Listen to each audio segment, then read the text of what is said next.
Сәлеметсіздер. Бүгін біз бірінші шоуымызды бастаймыз. Неме керек косметикадан. Ең алдымен мынандай спирт аламыз, оны қолымызға обработка жасаймыз. Оны мынандай влажный салфетканы алып, осымен сүртеміз. Қолымызды тазалап алғаннан кейін, енді біз жұмысқа кірісеміз. Бізге ең бірінші не керек? Мицеллярная вода. Бұл сабынды суды мынандай ватный дискамен сүртеміз, бетіміздегі кірді кетіреміз. Бұл сабынды су болып есептеледі. Оның артынан таза сумен тазалаймыз. Тағы да ватный дисканы алып, таза тоникпен тазалаймыз. Енді бізге керекті кремдер. Неменде мынандай дневной крем бар. Гиалуроновый. Осы керек бізге бетке жағу үшін. Және кисточкалар керек. Кисточкаларды өстіп немен обработка жасап, спиртпен оларды да ватный дискамен сүртіп тазалауға болады. Мен тазалап қойған, бәрі дайын, менде кисточкаларым. Енді мына кисточкаларға обзор жасап өтейік. Бізде ең бірінші тональный жағамыз. Тональныйға мынандай кисточка пайдаланамыз.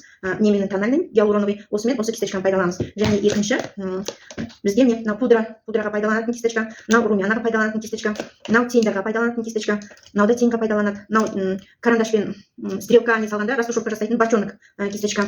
Және де консилерлер пайдаланғанда, мынандай консилерлер, сосын бетте көздің астымызда көгерген болса, бетімізде тағы андай дақтар болса, мынандай консилер кетіріп жағамызда матирующий. Оларды мынандай кисточкамен жағамыз. Консилерлерді мынандай кисточкамен жағамыз. Так, енді бізде пудраға мынандай кисточка пайдалануға болады. Немесе мынандай үлкен кисточка пайдалануға болады. Мынау қасымызға арналған кисточка. Мынада қас жіңішке стрелка нелерді жөндеуге келеді. Және ерінге бізде мынандай ерінге арналған кисточкалар бар. Не мынандай ерін помаданы да осы кисточкамен жағамыз. Енді бізге керекті құралдар. Кисточкаларды айттық. Сыворотка керек бізге. Бетіміз тазалағаннан кейін сыворотка жағамыз. Сывороткадан кейін крем жағамыз. Жаңа мен дневной гиалуроновый кремді көрсеттім. Мынаны жағамыз.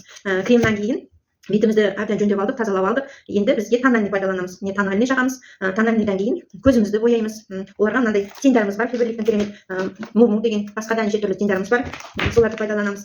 Контуринг жасаймыз. Румяна.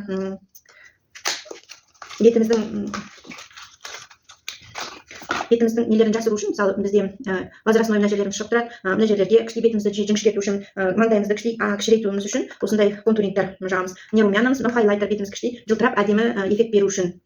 Тағы да бізде мынандай карандаштар, әртүрлі карандаштар бар. Еріннің цветіне байланысты, қандай помада жағамыз, соған байланысты, әртүрлі помадаларымыз бар. Соған байланысты карандаштарымызда